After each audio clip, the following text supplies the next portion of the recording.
Alright, so here's our next question from CAT 2017, the second slot. It's a very simple question based on permutations and combinations. I would want you all to pause the video and try solving this first, and then you can resume for the solution. The question is, how many 4-digit numbers which are divisible by 6 can be formed using the digits 0, 2, 3, 4, 6 such that no digit is used more than once. There is no repetition of digits. No digit is used more than one. This information that 0 does not occur in the last position is redundant because it's understood. If it's a 4-digit number, 0 obviously can't come in the leftmost position.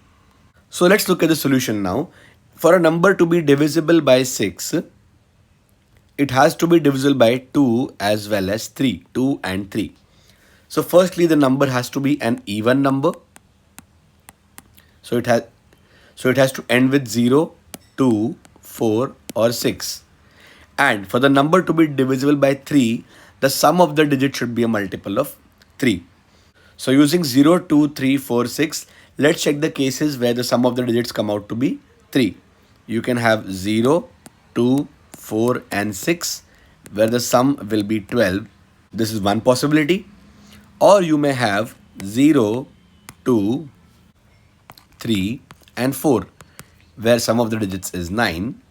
We have one more possibility. If I just do not take 0, 2, 3, 4 and 6. Here the sum of the digits basically comes out to be 15. So we have only these three possibilities. We can use 0, 2, 4 and 6 to get the sum 12. We can use 0, 2, 3 and 4 to get the sum 9. Or we can use 2, 3, 4 and 6 to get the sum 15. Now we will take these cases individually and find out the number of ways in which we can make 4-digit numbers. Alright, so let's solve for these cases independently. The first case's digits are 0, 2, 4 and 6 and I want to construct a 4-digit number.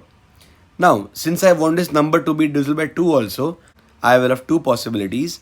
If the last digit is 0 and the second possibility is when the last digit is 2, 4 or 6.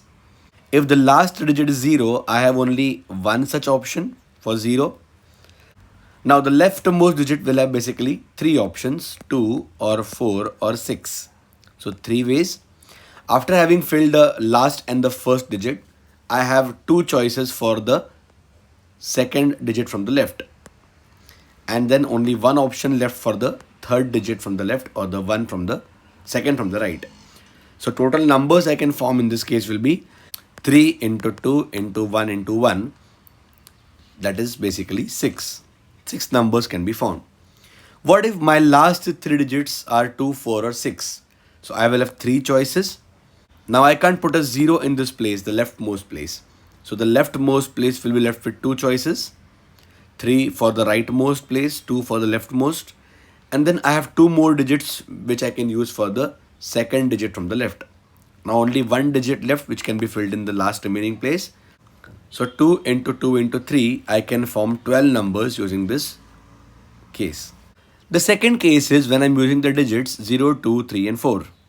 Once again, I could put a 0 in the last place or I could put the digits 2 or 4. If I put a 0 in the last digit, I will have only one such option. Then for the leftmost digit, I could use 2, 3 or 4. So three choices available. After placing one digit, the next place will have two choices and only one digit remaining for the last one number. So 3 into 2 into 1 into 1. I have a total of 6 numbers possible in the first case here. And if the last three digits are 2 and 4, I have two choices for 2 and 4.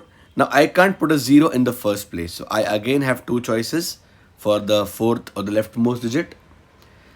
After having placed two digits, I have two options for the next place.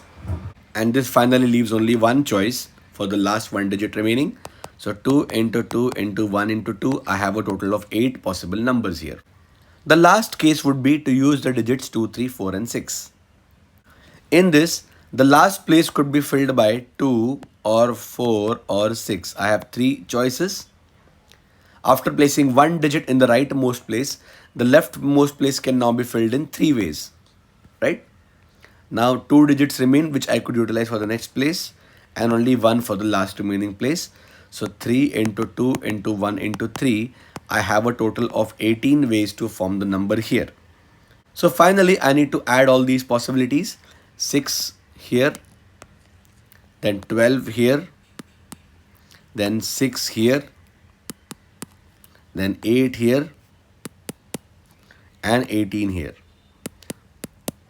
When I add all these numbers, I get the total number of such numbers possible. So 26, and this will be 12 and 12, 24. 24 and 26, the answer would be 50. There are 50 such numbers possible, and that's the answer to your question.